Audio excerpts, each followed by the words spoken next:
shared with a YouTube link if you sign up for the event, just in case you want to check out more detail about what talked in the session.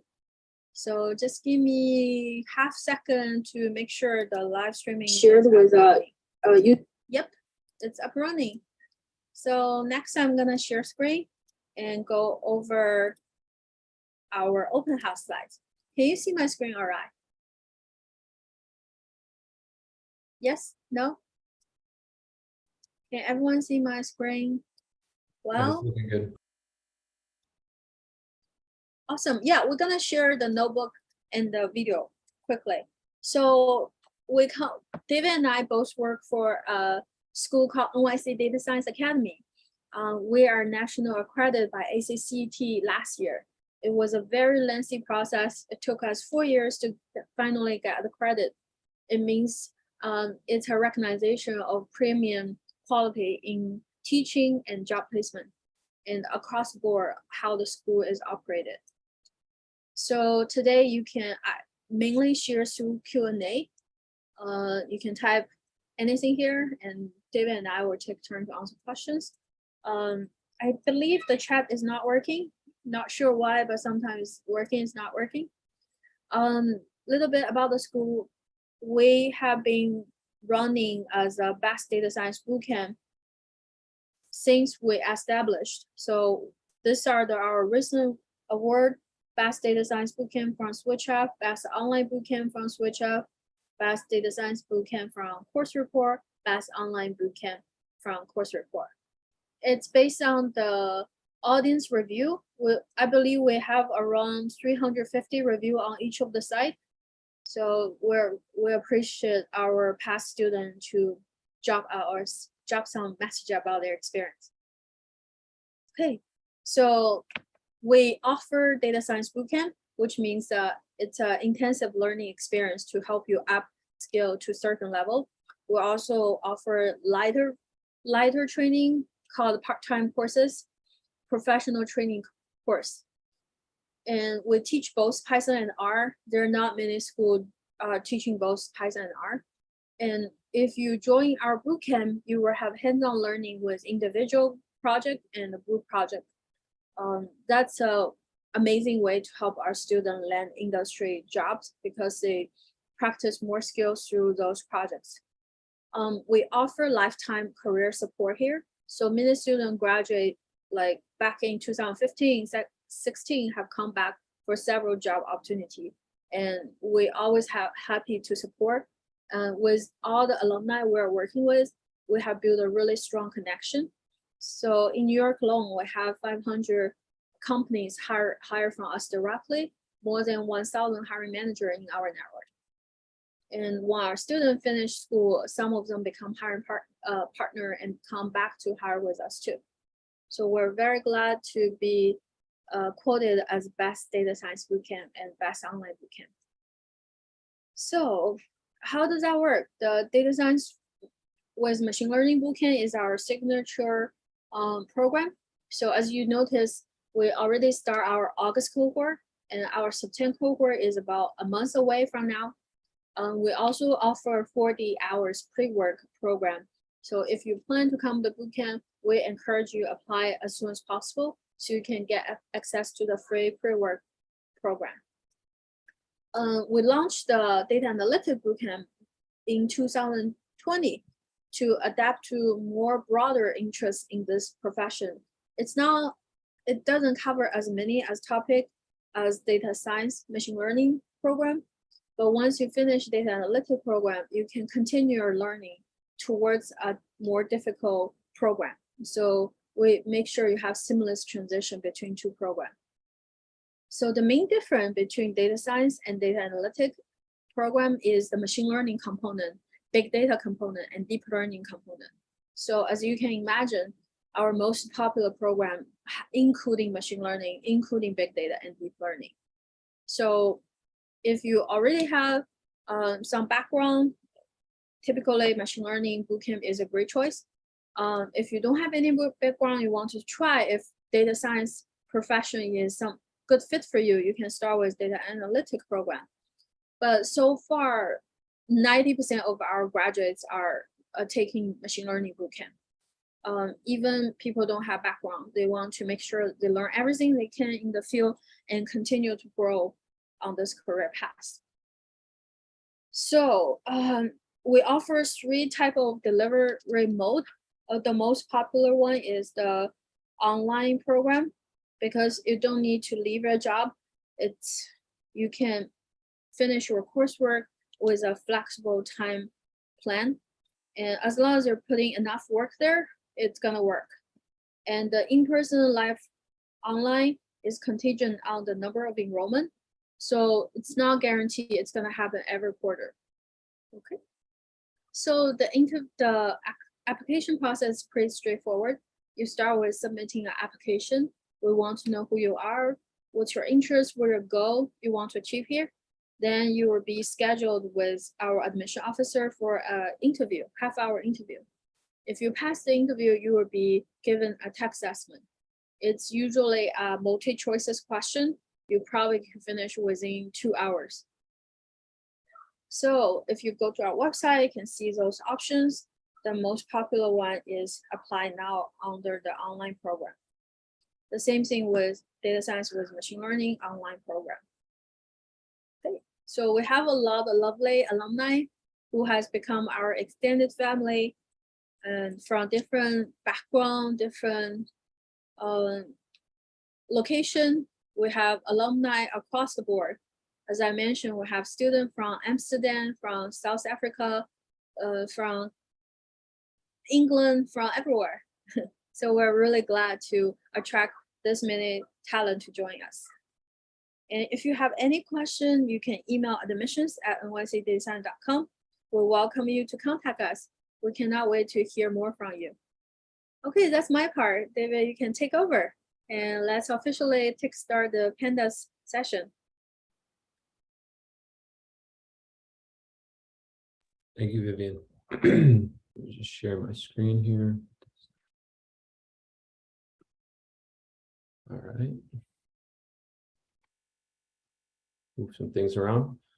All right, well, we're going to have kind of a quick overview here of a lot of things that you can do with Pandas. So for the 2 of you, that one of you has a computer science background and the other one says they have many Python certificates, this may be a little bit redundant in some parts if you already have knowledge about it. But what I want you to take away from it, even if you already have the skill set of how to code or how to do some of the operations that we'll see today, is more of the thought process when going to approach a project, building one for yourself and trying to showcase it to employers, or if you're working at a company and you want to be able to think critically about whatever it is that you're working on, right? The main thing when it comes to building an application, solving some kind of problem, is really having a good hypothesis or a good challenging question, guiding question that you can ask in order to come to some kind of solution.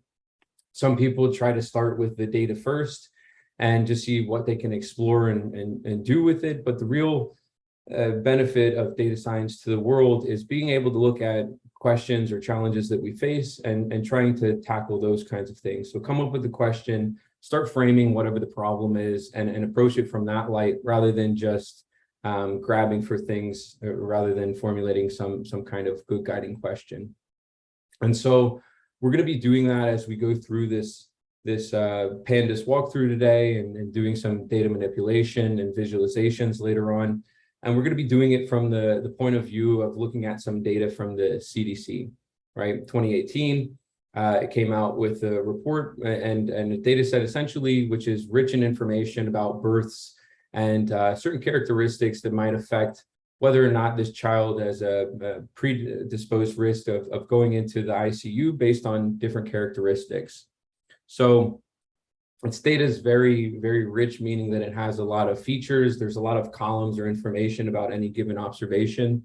And so it can give us an idea of what might happen to this baby, given some current characteristics of what's happened during its the trimesters of the mother, right? And so some of the things that we want to take into account, which we'll be looking at today, is the number of cigarettes that the mother has smoked in different trimesters, and what percentage of those have gone into the ICU after being born. Keep in mind, we're really only going to look at a small subset of the data. The data itself is roughly 3.8 million rows or more than that. And with our limited operating systems on these computers, it's a lot more than we can handle. And we're not going to be using any cloud services today. We're just going to be looking at a 1% of the data, which is roughly 38,000 rows. So any of the kind of claims that you might see here today, or the things that we're analyzing, we can't take it as ground truth, and we can't necessarily say these assertions will hold true. They're just in the frame of view of looking at a certain subset and trying to come to an analysis or certain conclusions through that, right? And so, like I said, only 1% of the data, it may not hold true, and you might see for any of the numbers you run, particularly towards the end, if you're going through this notebook later on, you might find that the percentages that you see are different based on whatever way that they were indexed, right? So keep that in mind. And you also want to have that as a frame of reference when you're building your own data science projects and you want to instantiate certain claims. You need to make sure that they're actually analyzing the accurate population of the data, and it's not some just individual subset that might have a one-off value and say, oh, this is representative of the whole population. You need to be careful in making certain claims like that. So what are the topics that we'll cover? We're mainly going to be focusing on the Pandas package, which stands for panel data. And it's good for doing things like reading in CSV files. If any of you are familiar with that, it's essentially just tabular data. Stands for comma separated values. And those are the file types that we're going to be loading in with this today and working with, like I said, a subset of the data. After we do the reading of it, we're going to do some inspecting and manipulation. How do we look at certain statistics of the numbers and get a rough idea of what's happening in the distribution or the features that we're working with? And after that, how do we get into grouping and aggregating the information? In this case, we're particularly going to be looking at how many number of cigarettes contributes to, like I said, increased risks of babies going into the ICU. So given a number of cigarettes that the mother smokes in a particular time frame, what is the percentage chance that the baby will go into the ICU? And then finally, with all of that, now that we have some grouped information, it becomes much easier to understand what the story is when we're actually visualizing it. With just looking at tables, I mean, I could put up a huge table of the data set in front of you right now, but most of you, your eyes will probably glaze over, you'll lose interest, and that doesn't matter. But if I put up some beautiful looking graphs, you're probably more engaged, you have an idea of what's happening in the data set, you can assess the overall story, and it condenses a lot of information and helps us to get at what the true answer of the question is that we're trying to ask. And if at any point you have questions, please send them in the Q&A section. If you want to say them out loud, just pause me and ask away, and we'll try to make this a little more interactive. But for the most part, there'll be some stages where I'll just stop and make sure you've digested what I've got to at the section. And if you have questions, we can stop for that. So although you can download all of the packages that you want, as many as you want, think of this kernel that we're working in, right? It says IPy kernel here as an isolated environment, right? We don't want our computer to do unnecessary work. We really only want to work with the packages that are specific to whatever kind of analysis is that we're doing, right? We don't want to load everything in, have our computer doing a bunch of computations and things allocated in memory. We just want to isolate it to the things that we need. So this first statement that we see here is just importing NumPy. NumPy is working with arrays, or basically series of information, and Pandas is going to be built on top of that. So a data frame that we'll be seeing later on is a number of series put together. And so when working with a package, you start with whatever the name is, right? So we had it already downloaded. If any of you don't know how to install a package, it would just be pip install. and then NumPy, and this will pull it from online and it'll install it, but I already have it installed, so I'm not going to run that. But in case any of you aren't familiar with how to download a package, that's how you would do so. And so when you have a package, there's a number of functions that are inside of it. And sometimes a package is even a collection of other packages, right? But in order to access some of the elements that are inside of it, the functions that we're going to be utilizing, you just need this period, right? So we're basically saying, go inside of NumPy, right? Open up the container that this is NumPy and what it facilitates, and find me the square root function, right? Hopefully we all know what this does. But basically we're just saying, take the square root of 16. And so 4 squared, 4 times 4 is 16. And so this is the value that's going to be stored inside of this variable here, right? And we're just naming it with square root of 16. This is the assignment operator here. And we're just saying to take this value, put it in this bin over here. Keep in mind, as we go through this walkthrough, that a lot of the functions and operations that we do are non-mutating, meaning that there's still going to be the original object. So think of your Excel table, right? We might be changing it, we might be manipulating it, we might do some certain operations to it, but that original table is still saved the way that it is. We haven't changed anything of it. We're just outputting a new table that does whatever the operations are that we look at, right? So here we want to say that we want to print something. This just outputs a string to the console, a string being something that we would know is a sentence, right? And this here is a F string, or it just stands for a formatted string. And essentially we're saying we want to have this whole sentence here, but we want to insert some other values. It can be a math operation. I could times 2 values in this place. We're just saying that this is not going to be more like a string. It's going to be some kind of number, but we want it to show up inside of the sentence that we're creating, right? So we have print, and the square root of the number 16 is, and then whatever this value is that's stored inside of this square root 16 variable. There are a number of basically constants, and pi being one of them. We all know 3.14. And so these are common constants that are used inside of other functions. So those numbers are saved in the package as well. So you can just go inside of NumPy and pull out the number pi.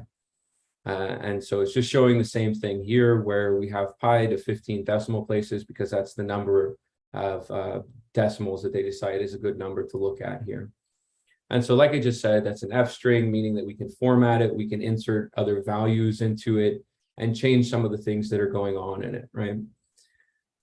Any of the things you want to look for inside of a package, the functions that you want to utilize, they're just going to be in NumPy dot, or whatever package is that you're using, the thing we want to use, right? Whether it's another function or some kind of attribute.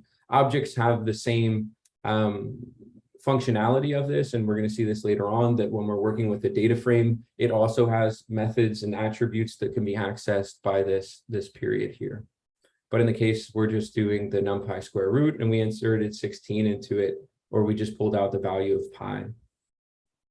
And so convention stands that we don't just want to use the name of a package, because we're going to be referencing it a lot. And so coders will essentially try to make things as much shorthand as they can. And in this case, the convention stands that NumPy is just as NP, and this here is just an alias. Essentially, right, my name is David, but some people call me Dave, and that's an alias for David. It doesn't mean that my name has changed. People can refer to me as either. But in this case, it makes it a little bit quicker and easier to access it. I only have to do 2 letters instead of the 5. Not too bad there, but some of the other packages that you can look at might have, does the same effect and just tries to make it easier when typing it through. And so here we just reference it the same way we would have before, but now we do it by the alias that it is rather than the full name. And so if we're typing this over and over again, it saves us a lot of keystrokes. And if you're out there in the wild and you're looking at someone's code and you see NP, what's that? I've never seen it before. Now you know that it's NumPy. And so Pandas, like I said, built on top of NumPy, also built on top of matplotlib, which is for the visualization aspect. We'll see that later on. And so we just want to import Pandas as PD. Another shorthand here, we don't want to keep referring to it. This here is a function call. So at the end of it, we got to have our parentheses, and it's just showing us the current version of the package that we've installed. And so a lot of this isn't too useful to you right now, but as you start to work with other versions of operating systems, computers in general, if you have Mac or Windows, and now the Mac's got the M1 chip, so there's all kinds of versions out there. You have to be aware of which one you're using, because different packages, as they get updated, a number of things will happen, right? There'll either be a version conflict, meaning that you need to update your operating system in order to install the latest version of it, or you'll run into conflicts where it's using another package, right? We can see here that Pandas, including in this PD show versions, that it is kind of coupled with NumPy. So if you want to update one version, you may need to update the other. So you won't run into any version conflicts, and it will say, oh, can't use these functions. Another thing to keep in mind about installed versions is there's a word called deprecated. And essentially that just means, and they'll give you a nice warning, thankfully, even though this is open source and it's free, there's still a number of sanity checks that happen to give you kind of a safeguard when things might go wrong, right? And so deprecated just means that maybe a particular function that was in this version is no longer going to be in a version in the future. And here we're giving you a warning to make sure that you're aware the name has changed or the utility of it has changed. And so when that happens, be prepared and don't go looking for it because it's no longer there. So those are some of the things to keep in mind about version control and the way that you would access different things inside of that, right? Another thing that we could do is dir, which just stands for directory. And essentially this will tell you a number of the functions that exist inside of the Pandas package and things that we can operate with. For the most part, we're going to be utilizing the data frame, which, like I said, is a tabular data, or think of it as Excel with rows being observations, columns being features, or a characteristic that tells you something about that observation, right? Like I said, we'll be looking at births, so a number of features that contribute into how that birth went. Any questions on those things so far of version control, packages, anything of that nature? All right. So like I said, the data that we're working with comes from the CDC, and it's this 2018 data set, and it's sampled only 38,000 observations of the entirety of nearly 4 million. And so the way that we're going to load that in is we're just going to do PD again, as stands for Pandas. We're going to read in the CSV, and we're going to denote wherever the file location is. In this reference, that I've put it inside another folder called data. And we can see that here, if we're looking at my Jupyter notebook, we can see that I'm in the data manipulations with Pandas here. Inside here, I have a data folder, which has a couple things. We're going to create this in just a moment, but this is where my data is located. So I have to reference that when I'm saying specifically the file path that I'm going into. Another thing to keep in mind on this portion here, you'll see this in R, you'll see this in Jupyter notebooks, is you want to know your file path, or you want to know your current working directory. And essentially what this means is this is the space in which I'm working. When I save a file, it's going to be saved inside this folder. Sometimes when you're working in R, it'll start off in your C drive, your root directory, and you'll create a file, you'll create a script, you'll save it, and you'll look inside the folder that you're working with, my data manipulations with Pandas, and I'll go, oh no, where did my file go? And so it's very important to know the space in which you're working, because that's where your files are going to be saved. And when you see functions like this, that's how you're going to reference them, right? If I just had it inside the folder that I was working in, I could just reference the file name and it would load in the data likewise. But now I've saved it in a subfolder called data. So I have to be explicit about saying where that location is. If I'm not, then we'll just run into errors, right? And it'll say, I get this error warning, things aren't working the way that they should be. Keep in mind, right, we don't really show it here, but there are some default arguments, right? And what a default argument is, we can essentially see that this would be the file path. One thing that I can hit is I can hit Shift Tab when I'm inside the function call, and it'll show me a number of things, i.e. the arguments that this function takes, right? So it has a file path, which I don't have to be explicit about saying this is the file path if that's all that I'm referencing, but it has other things like a separator. What are the values inside this file separated by? Does it have a header, right? And so does it have column names? By default, it's going to infer them. But if I said that this was none or false, it would just essentially give me the same as it has here for the index for my column names. And then my first row would be the column name, since in the file, that's where they were positioned. And so we save this data after we load it into the data frame. And in this, we can just call it by itself.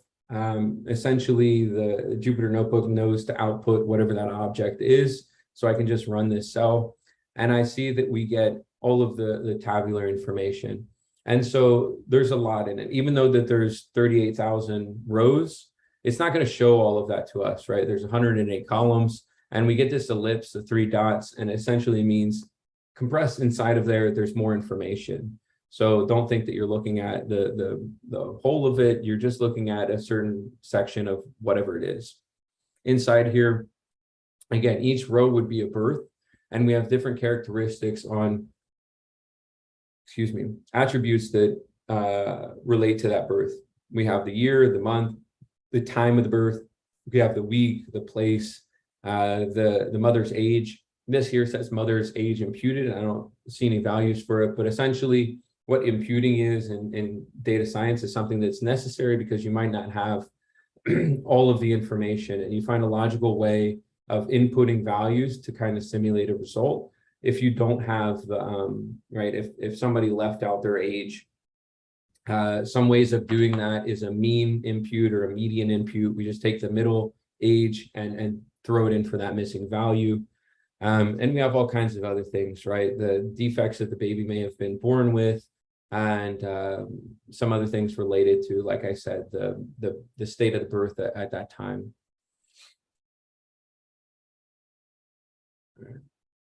So just as this is a subset of the much larger data frame that is 4 million observations, the reason why we do this is not only to reduce computational time so that we can take a subset, make inferences about the population, but maybe there's a specific case that we want to look at to kind of narrow in where it is that we're doing an analysis, right?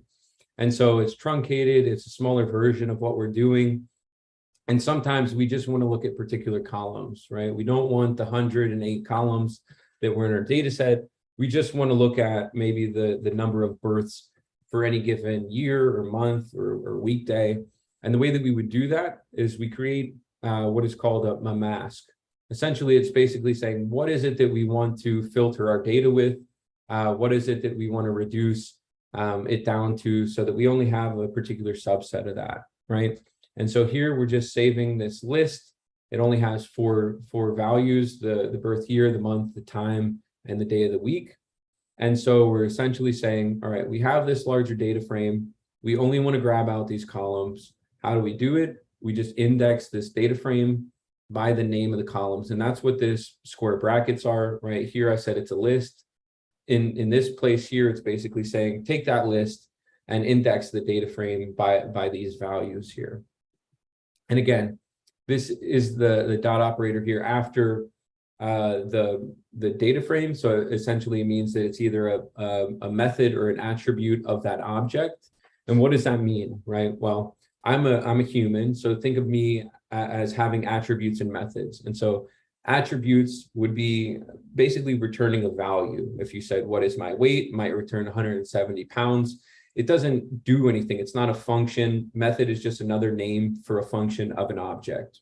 So some of the methods that I might have are run, walk, speak, things that I would actually do, right? So you got attributes, which return values or some kind of maybe a sentence about me. And then you have methods, which are things that I might do as a function. And so inside this data frame, after we've taken just those 4 columns, we're going to say get a sample of 2000. And so this takes a random normal sample. Essentially all that means is that it's randomizing the way that it samples the data so that hopefully we have things that we can make an inference on the population of, right? It's not just the first 100 rows, which might have a particular pattern to them in itself. We want to know something that we can make inferences about the population to. So we're going to do a sample or a random normal here of just 2,000 values of that 38,000 that we had before. And so, right, if I run this again, we can see that where the birth time is and the weeks, those values are changing, right? Because each time it's taking a different sample of 2,000 values. And so each time I run it, when you guys run it later on, you're going to see different values for the ones that are currently here. And we can see that it's exactly what we want. We have 2,000 rows by 4 columns. And so maybe this wasn't that involved right now, but it's very important to save your work, right? Because like I said, all of the operations that we're doing, unless we have this assignment here or something that you'll see called in place, that's another argument called in place. If that's set equal to true, that operation will happen to whatever the original object is. But when I do this here and I subset it by the columns and I take a sample, this is a new data frame that's output. It's not the original data frame anymore. We've done some operations to it, but we're outputting a new data frame. We're not going to manipulate the original one, and that's helpful. So be careful where you have these assignment operators, because if you run it too many times, maybe things have changed, and now you're referencing the manipulated version of that, and that can cause problems when trying to assign it back. Because it's always good to have version history, right? To know what was the original data frame, what are the operations that I changed of it, and keep those two things separate so that if I make a mistake along the way, I can just trace along the breadcrumbs and figure out where I made my mistake.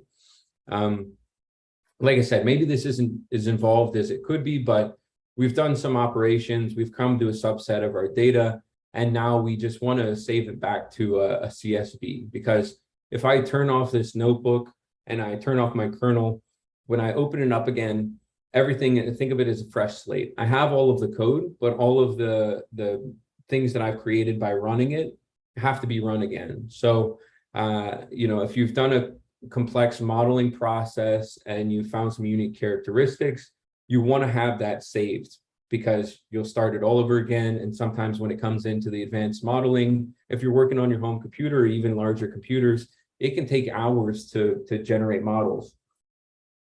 And so do I really want to have to do that all over again, go back to sleep and hopefully it's stored there.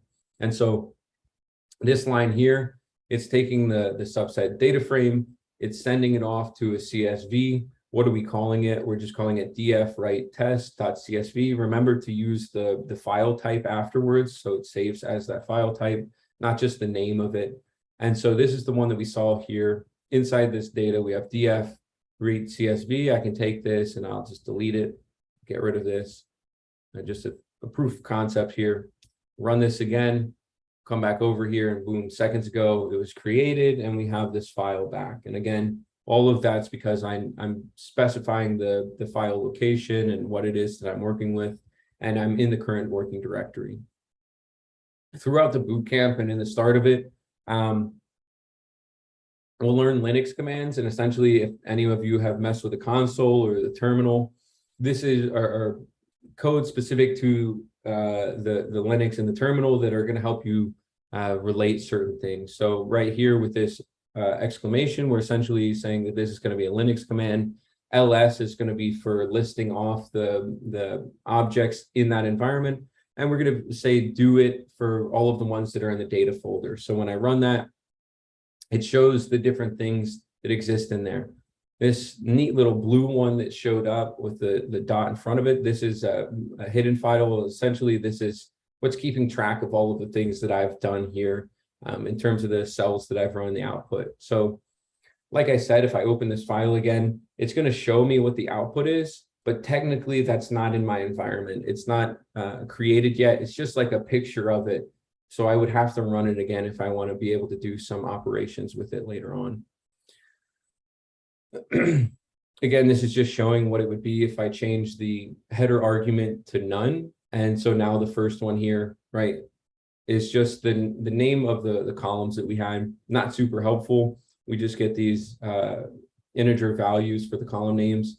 So keep in mind that if you don't see it, right, if this is hidden from here, there's still arguments inside of here that are contributing to certain things, right? And we can see that with the equal sign and whatever it is to the right of it, this is going to be the default. So essentially it's just saying there's no delimiter or there's no index. So it's going to generate one for us. And if we do that the same as we did, so the same as the default with the index, if we set the header equal to none, we're just going to get the first row in the CSV is going to be read in as the first observation there.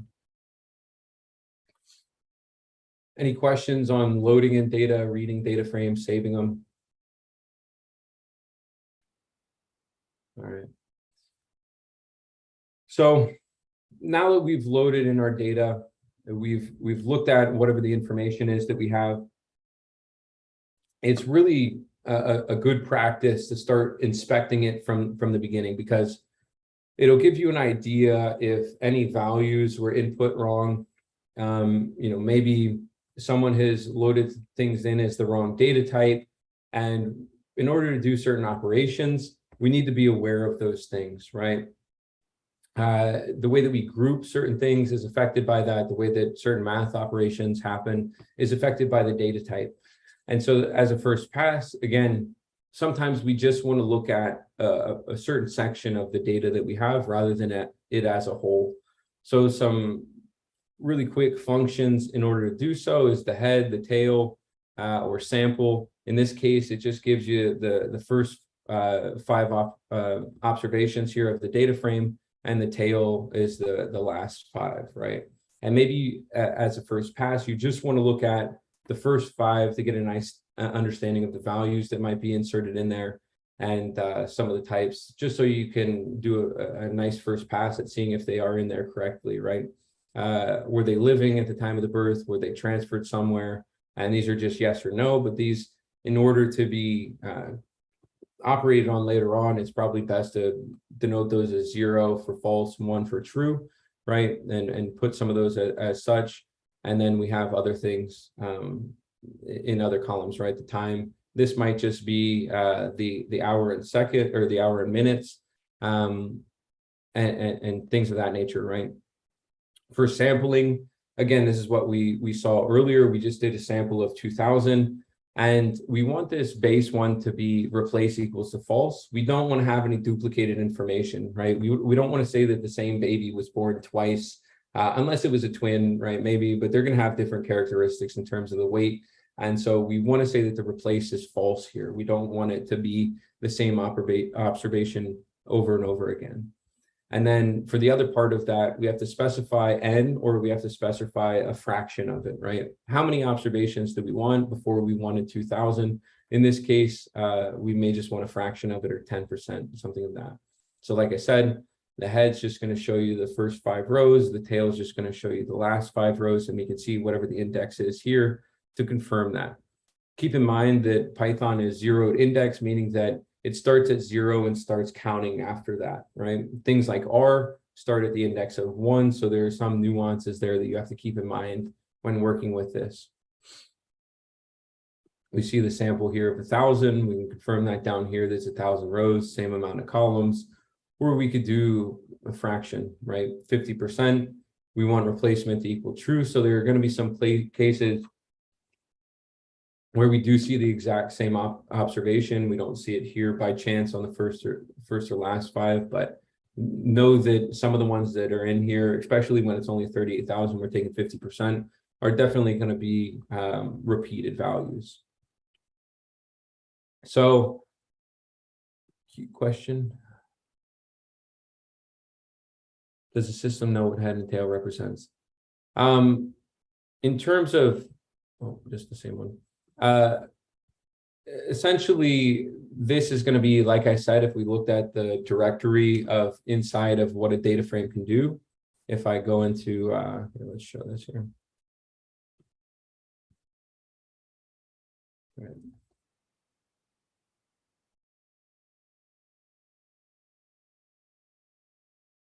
Data frame. inside here, you would see different function calls for looking at the head or the tail of it, right? Here we can see head. There's a number of other things that we can do. We'll get to these group by later on. So essentially, we're just saying this Pandas data frame. And so keep in mind, when you're trying to look at things like this, if you're trying to look at the documentation for it, you need to have the explicit reference of whatever that object is and how to access it. So you need to reference the package first, and then you need to reference whatever that object is, and that's when this is going to be output, right? If I just do this df here, I also get it because it's one of the objects in my environment. So it depends on whether I'm looking at the base class of it, or I'm just looking at an object that I've already created. But if I haven't created this df object, there's no way that I'd be able to see the directory of it or the things that exist or it's able to do. So for these heads and tails, or the sort values that we're going to get into here, the way of which we know that that functions is looking at the directory, seeing the ways that or different methods or attributes that that object has, and then utilizing them, right? Another very helpful thing to look at, just in reference to that, is the doc string or documentation for it, right? And so if you put this question mark in front of whatever the object is that you're looking at, you can see all of the characteristics of it. They'll tell you a brief description of what it is. They'll get into the parameters that it takes. What do those parameters mean? And if you scroll all the way down, they'll have versions of what it is to create that kind of thing. Yeah, absolutely.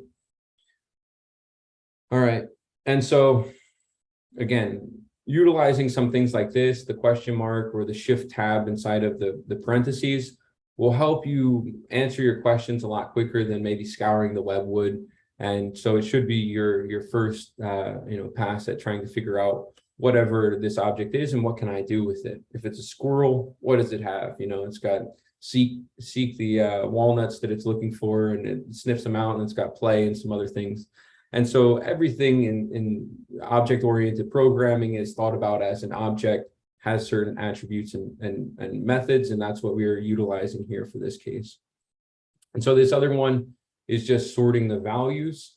And this starts with ascending. So we can see we had this whole data frame here, and we just said to sort by the mother's age. It starts at 13, unfortunately, goes all the way up to 50. And so this is the values of these observations here, sorted by the mother's age.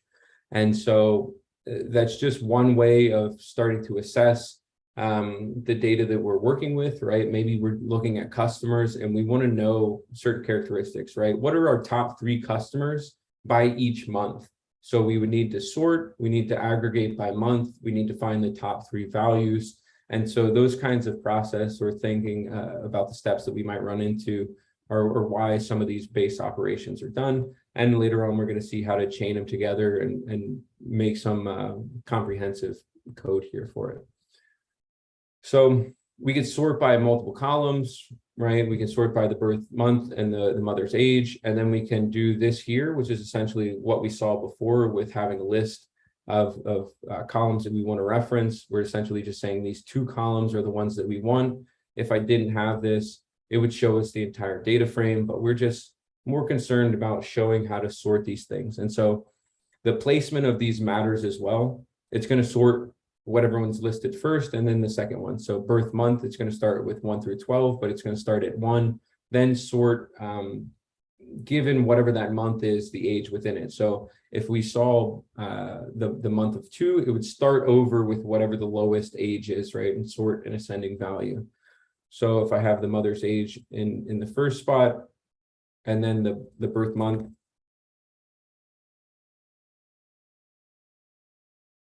right? What's going to happen is it's sorting by the mother's age first. The way that we index these was the same. We're still referencing birth months first and then mother's age. So now that we can see it changed, right? It's starting with the lowest age, and then it's doing the age of 14, but then cycling through whatever the month is there. So the order of these matters, and whichever one you list first is the one that's going to be sorted first, and whichever one you index first is going to be indexed first, right? And so good, just keep, you can keep throwing questions in the chat and I'll try to get to them as we go through this as well. The next thing we look at is merging, right? Because it's not often the case that you just have your data in one place. It's nice and easily accessible. It's often in many places, and we have to bridge the gap. How do we look at many different data sets and reconcile those and put them all into one so that we can make better, a better analysis? In some cases, it's called an enrichment data set. Essentially, I have a lot of characteristics of the babies and the individuals, but maybe now I wanted to find what are the proportion of different demographics in that area, different income in that area, education levels, and maybe see how that affects the analysis that I'm running. So maybe I go to the census data and I look for those districts and I try to merge those two together. And so in this first case, we're just essentially showing how to create a data frame from scratch. And all of this, it's going to be stored in this much bigger list, but each of the elements inside those are a list in it themselves. So a lot of inception going on here. It can be kind of confusing, but just when you start to look at it, you need to break it into smaller sections, and that'll really help you start to understand it. So the first item here is just Sunday and the number 1. The next row, and this is where we can see that it references down here, is Monday and 2, etc. We're just labeling the number of the day as it comes in the week.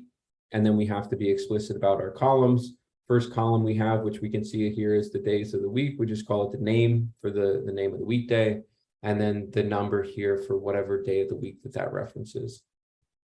And so when we output it, we get a nice little data frame, much smaller than the one we've been working with up until this point. It has the name of the weekday and then the number that's associated with. But the reason why we do this in some smaller cases is because we want to connect it back to a larger data frame, and we want to change those values, right? Like I said, we're going to be getting into aggregating.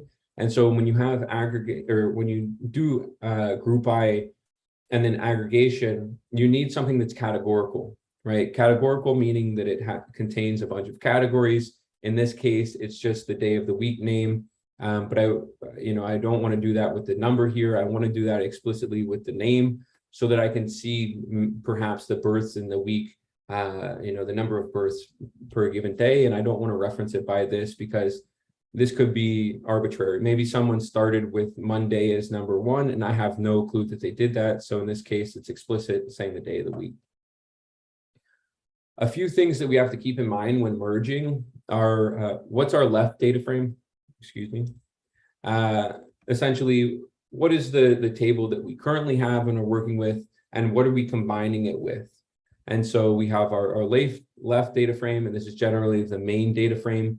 You can do left joins, meaning that we keep all of the information from the left table, and we only line up all of the information from the right table.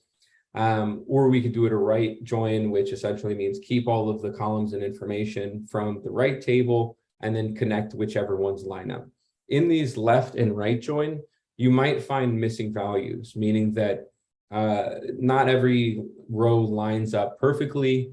And where they don't, if there's something exists, for instance, the mother's age was in another's data set. Maybe we had 2 data sets, right? We had one that was the baby and all of the features about those, the birth weight, the eye color, the hair color, things of that nature. And then we have another data set that relates solely to the mother, right? Her smoking habits, other characteristics about her, and we want to join the 2 together.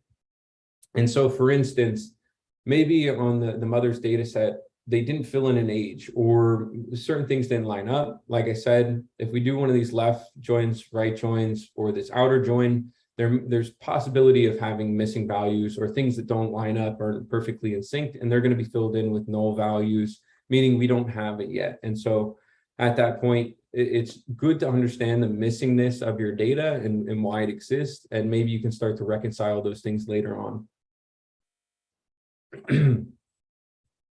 If you do an inner join, this means find all of the matches that exist in both of the tables. So it's going to do the best to reduce null values or empties, because it's not just saying keep all of the information for one and line up where you can. It's saying line up where these things are perfect and try to dismiss the rest. So it depends on which way that you're trying to approach this.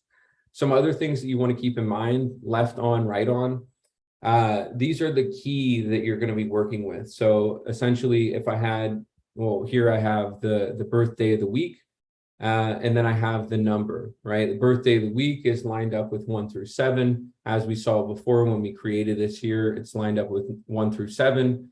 So where it finds the birthday of the week from the left table and the number from the right table, where those two things sync up, that's where we're going to attach or merge the values from this, right? So if I see birthday of the week is 1 and number is 1, then I'm going to add Sunday and number to that row.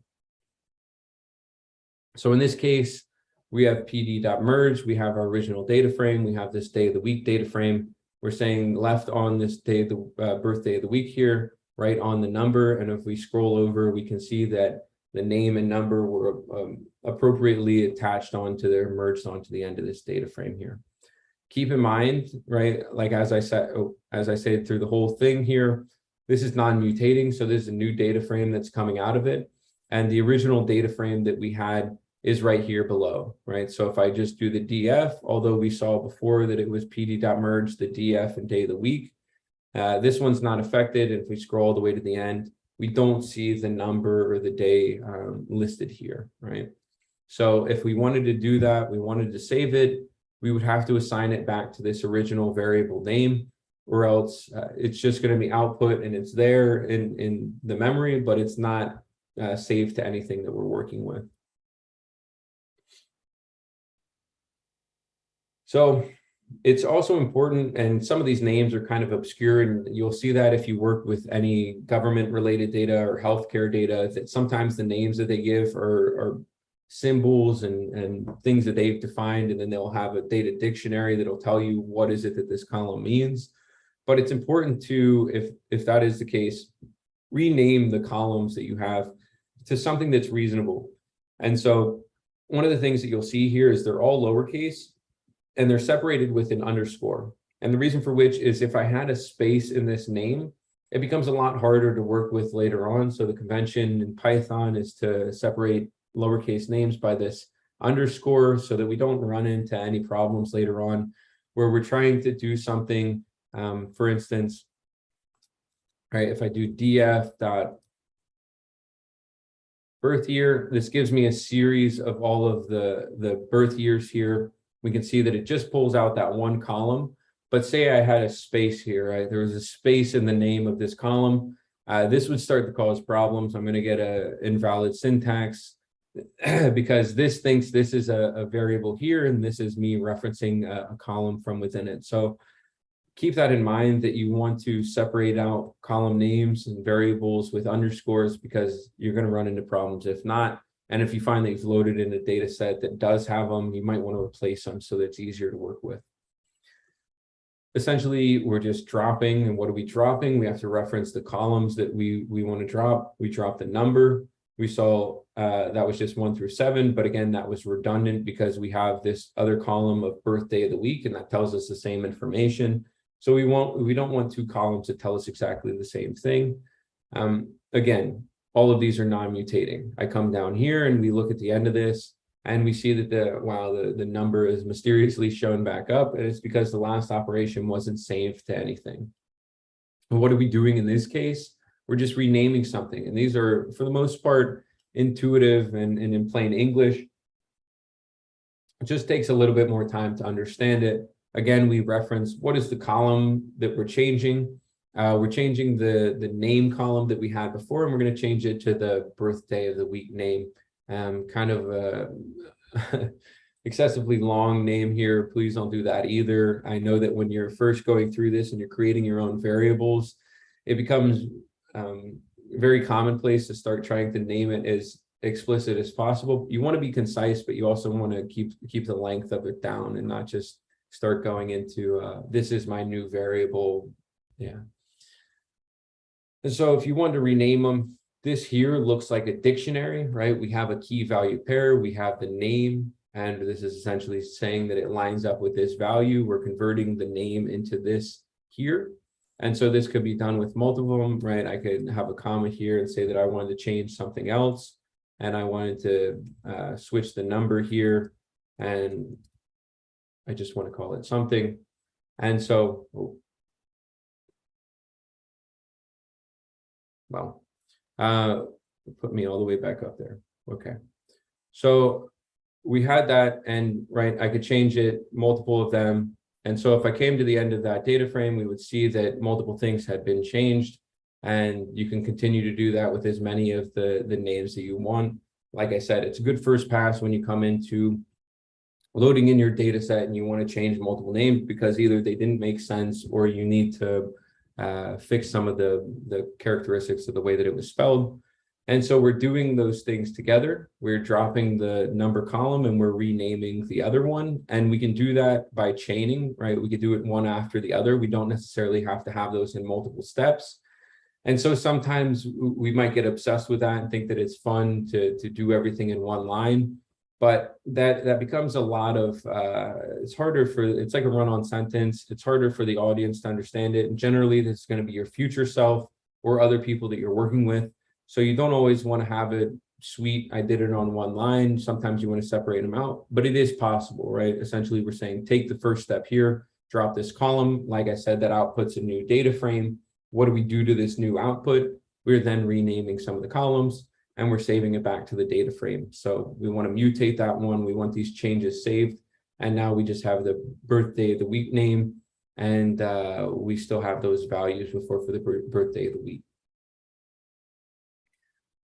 We saw this a little bit earlier in terms of selecting and filtering. In this case, we're just subsetting the way that we did before. We have a list of the number, the names here, and we're saving it with, or we're subsetting the original data frame with whatever the column name subset is. And that just pulls out these few columns here, the 5 that we want to choose from.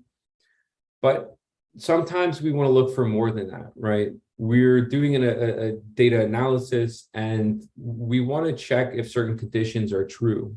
And so an easy way of doing that, we saw prior that if I just, for instance, call the data frame and then I use the dot and then I choose the column name, I can do a conditional check here. And what I'm saying is all of these values, look at this. We have 1, we have 4, we have 9, 6. Are they greater than 6?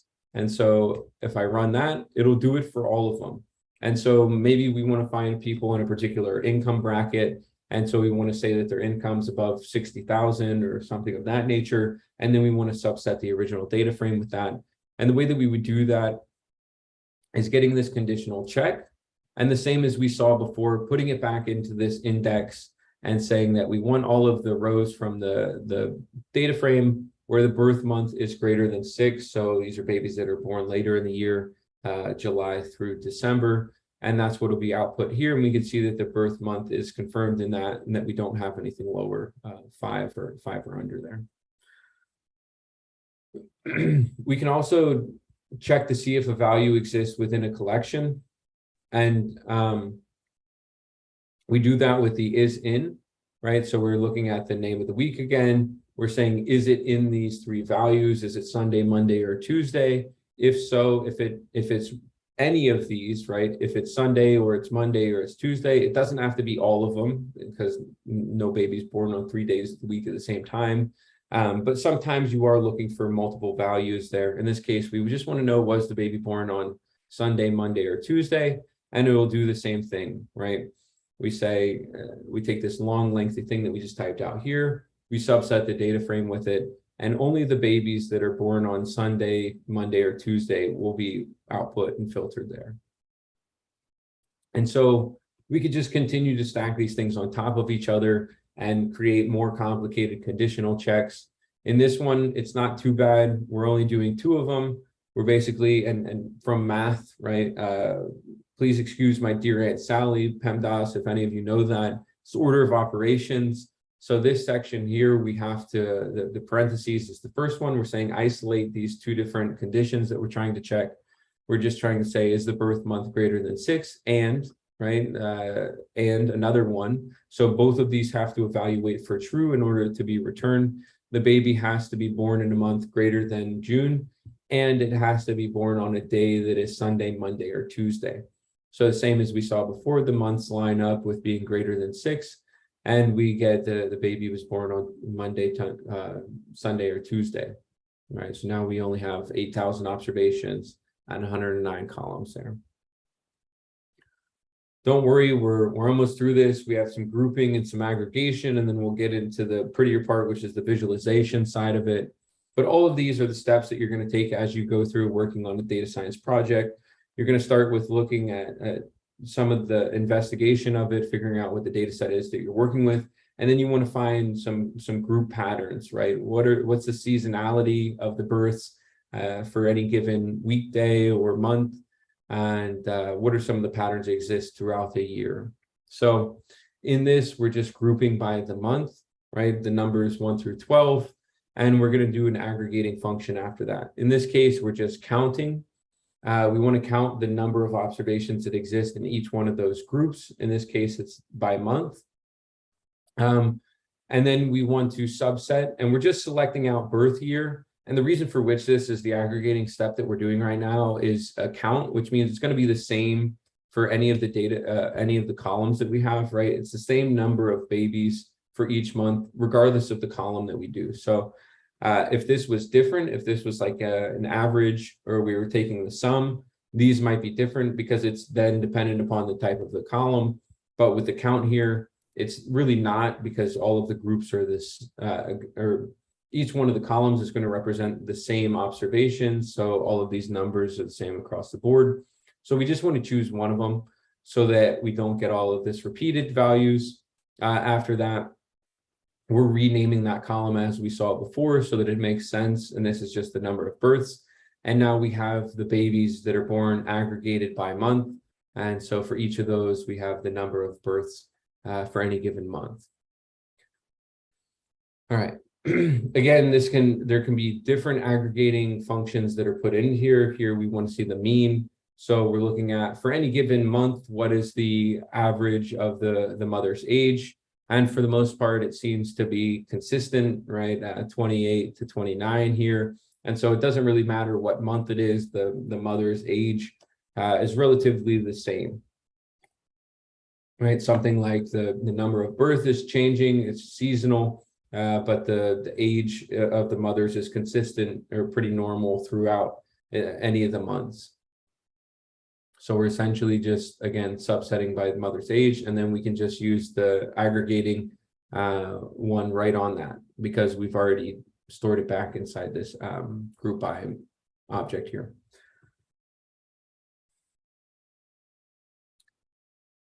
We can also do that with other columns, right? We can do it with the birth name of the week. And this is what I was saying is, now we have values that kind of represent what we would understand as the days of the week or what their names are. And then we have the number of births there. It's not just the 1 through 7. We actually have these names that we can tie back to.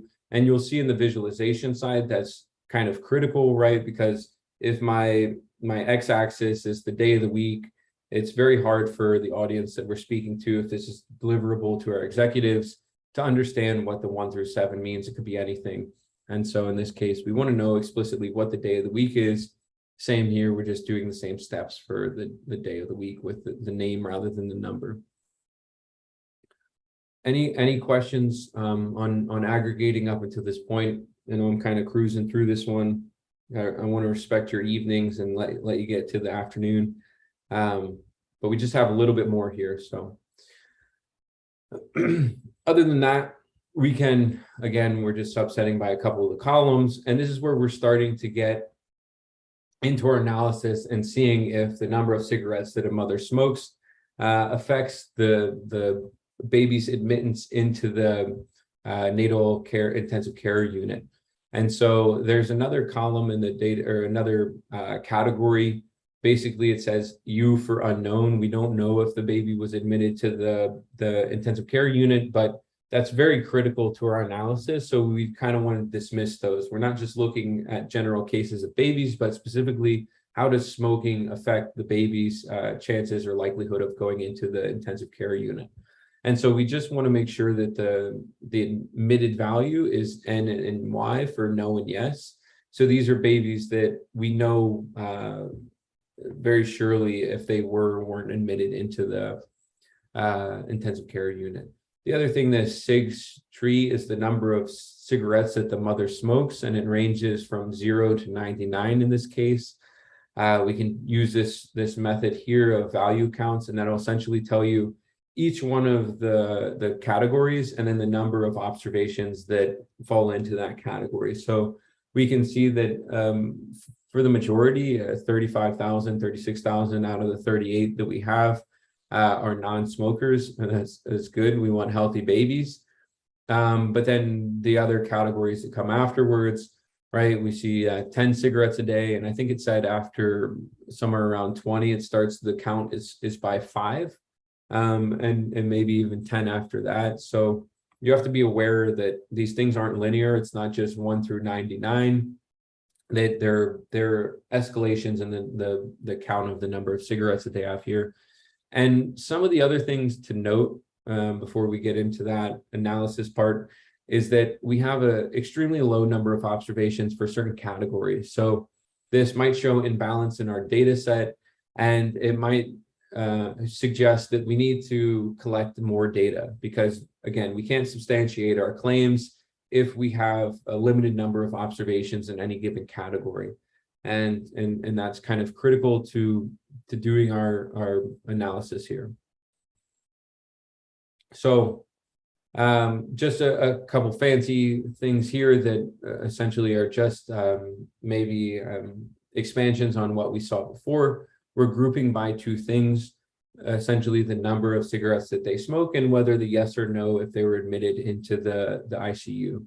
This N size, or this size here, is doing the count that we did before, the value counts. So it's telling us how many fall into each one of those groups. So if they smoke no cigarettes and the baby was not admitted to the ICU, this is the number of cases that exist. Well, they didn't smoke cigarettes, but the baby was admitted to the ICU, and that's the number of cases there as well, right? So 10% of them, regardless of whether they, or if they didn't smoke, were still admitted into the ICU.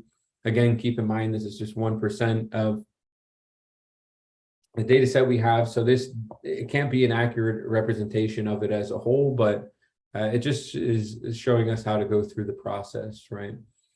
Generally, you want to take a much larger sample of that.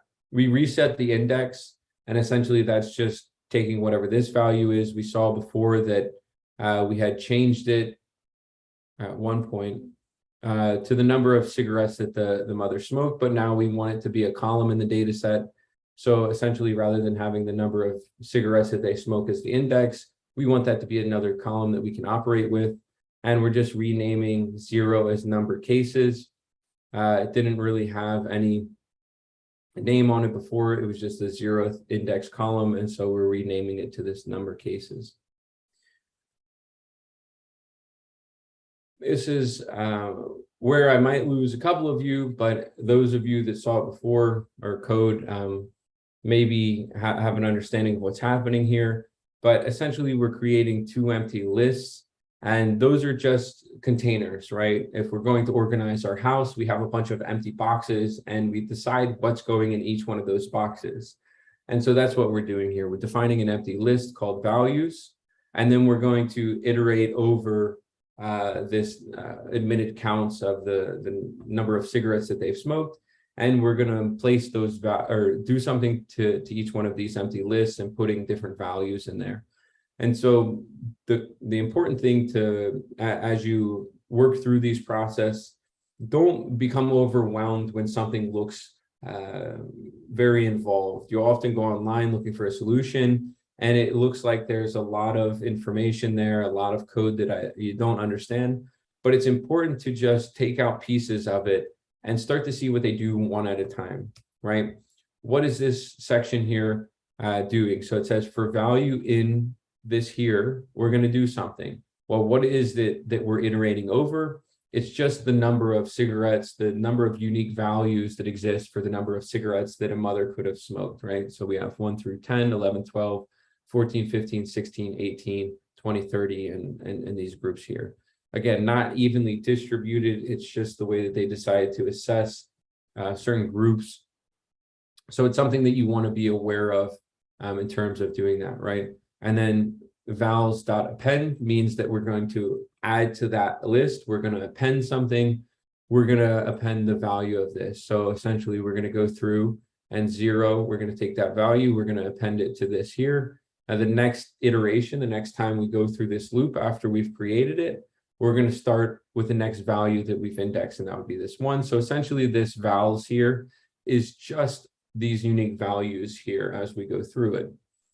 We want to get the number of babies that were admitted, right? And so this is just saying this value or greater. It's taking a cumulative sum of the values here, and it has to meet this condition, right? We're trying to find the proportion of babies in any given category that were admitted to the ICU. So the admitted to the ICU has to be yes, right? Because we're more concerned about the babies that were admitted.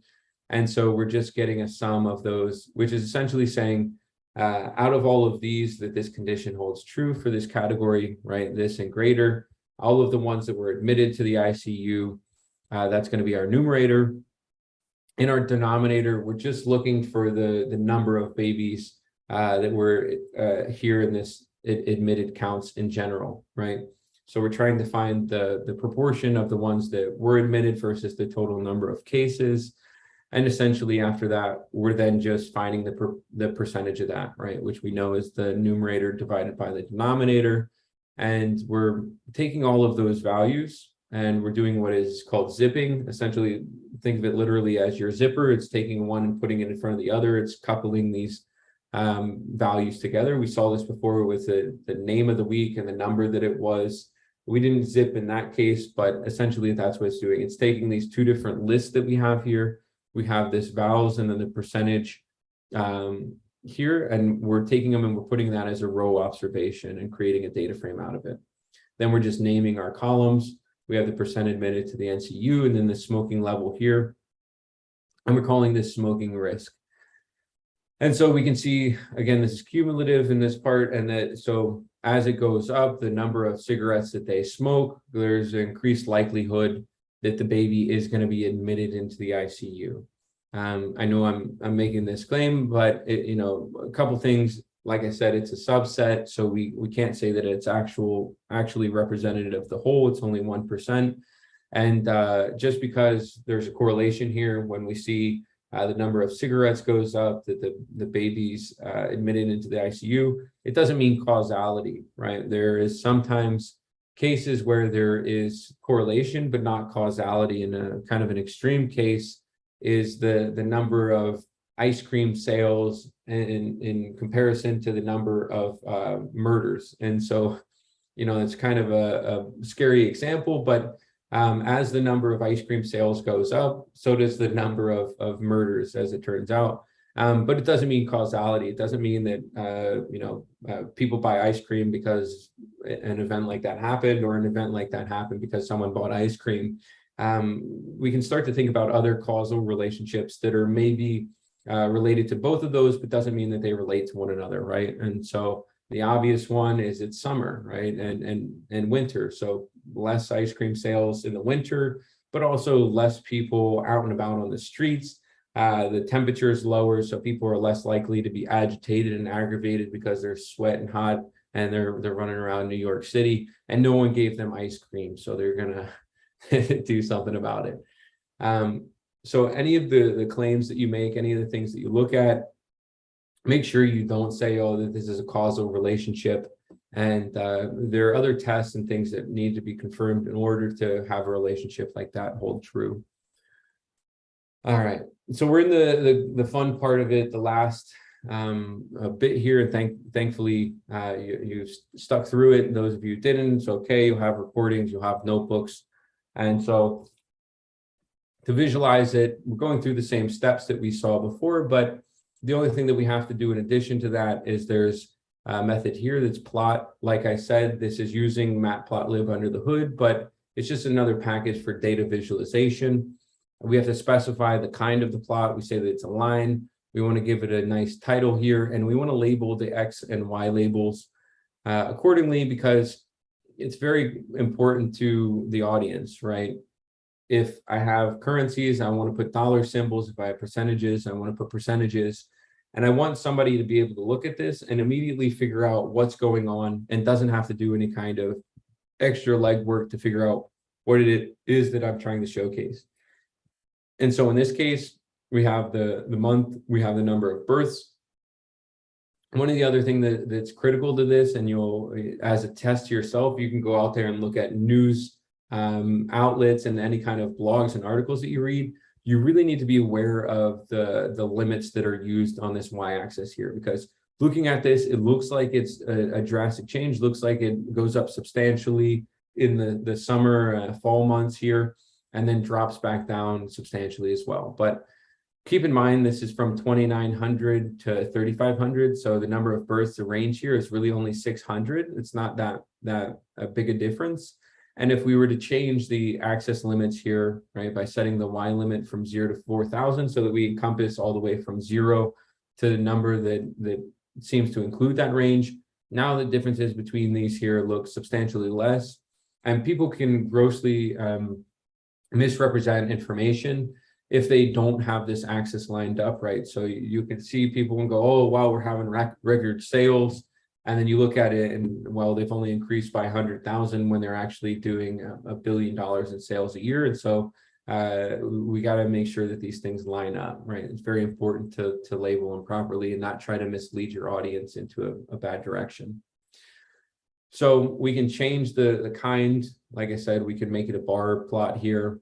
And it's just a different way of visualizing this information. Perhaps we want to, now that we have the number of births in the months, maybe we want to add an additional layer on top of this, and we want to know the proportion of births that were and weren't admitted to the ICU. So we could change the colors here and do that category of yes and no, so that we could see, all right, is it going up or down for any given period or month, right? Are they more likely to be admitted to the ICU in the hotter months versus the colder months, or vice versa?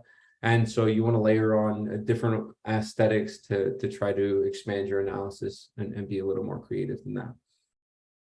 We can also make the line like this for the day of the week. Keep in mind that this here is lined up alphabetically, so this is not representative of what we would see if we were thinking about it from our human perspective, where we've labeled the days of the week in a certain pattern that we're familiar with. So this here, again, it's misleading. It might think that it's going down in the middle of the week or something of that nature, but these days aren't lined up the way that we would want them to be. So essentially, we can use this loc here. Again, this is another way of sorting. We're saying here's the order that we want them to be in explicitly, because this is what we're used to as humans and the way that we've labeled the days of the week. And so we want to take this, we want to locate it based on the day order. So essentially, location or a loc, this is a way of taking a named index here. Basically, we're saying to index this data frame based on whatever the values are that we find in this list. And so now this makes sense with what we understand and can use it accordingly. So now what we see, instead of that weird drop in the middle, we see this little hump here, right? And so the number of births on the weekend is lower, meaning that maybe there's a number less workers there. So maybe they schedule more during the week so that they can handle the volume. And no claims being made here, but that's just something that might be an observation of what we're seeing here. Again, we could just do this as a bar plot. Not much is changing there, but it's good to see patterns like this that exist. And again, we want to know trends. We want to know seasonality. Are these things happening repetitiously throughout the multiple years that exist? So the last part here, and just leaving you with the final analysis. Essentially, we're taking that percentage that we saw before that was in a table, and we're just plotting it here, and then adding this long title to it. So again, we can just reference that by the variable name, store it in this. And so we're essentially seeing that for the smoking level, someone who smokes no cigarettes, the percentage admitted to the ICU is 10% here. But we see these large spikes at 0. We see almost a vertical incline here around 10, and then 25 to 40 here. And so perhaps we can say, and can't justify this right now, but there are definitely kind of stepwise increases in likelihood of being admitted to the ICU given certain values of smoking cigarettes, right? So if we were going to run some kind of campaign, we're a hospital or we're trying to lower smoking levels and things of that nature, it would be good to know the sections of which we see larger spikes in percentages of individuals going to the ICU so that we can say where these patterns exist, right? Greater than 0, 16, 22 is where we start to see the risk jump up quite substantially. And so maybe we wouldn't define what that higher risk is. We want to figure out where is the percentage likelihood of being admitted to the ICU greater than a certain threshold. In this case, we're doing 30%. And so this outputs 18, right? This is where the point of which it's greater than 30 here, right? Around 18. So those who smoke at least 18 cigarettes in this given time period, whether it be a day or a week, are a much higher percentage risk of newborns being admitted into the ICU during the third trimester, right? So maybe that's when we want to start running some of these campaigns to suggest you shouldn't smoke you shouldn't smoke at all, but you shouldn't smoke during your third trimester because the baby's chances of being admitted to the ICU are a lot higher. And so we're essentially just tying this all together, all of the steps that we've seen thus far, because this is where we want to start this is the type of table that we would want to be able to output to do a thorough analysis, right?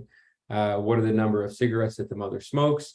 What are the proportions of the babies that were not admitted versus admitted? And then what's the total percentage for any given category of those that were admitted into the ICU? So that would be the thorough part at the end, so that we can start to make some claims about, well, what is it what are the patterns that have existed in this data set that we've looked at, right? After the smoking level of 10, the levels increased by 5, and the majority of the cases are concentrated around 10, 20, and 99.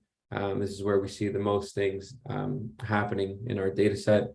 And the risk does seem to increase with the increased smoking, of course, but we're at 1%, can't make any of those fully claims here, but with the code that we've ran, we know that there's increased risk for the babies given certain number of cigarettes. Most massive jumps we see are between 20 and 30.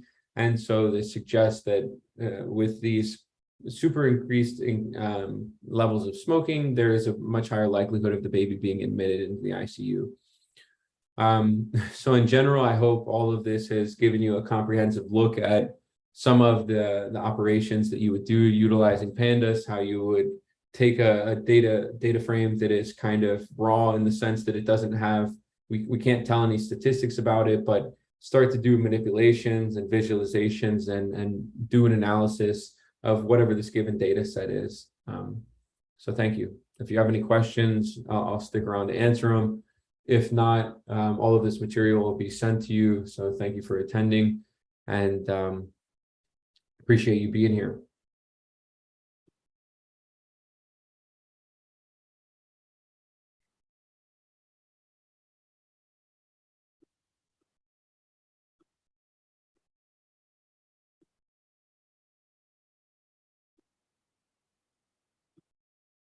And thank you.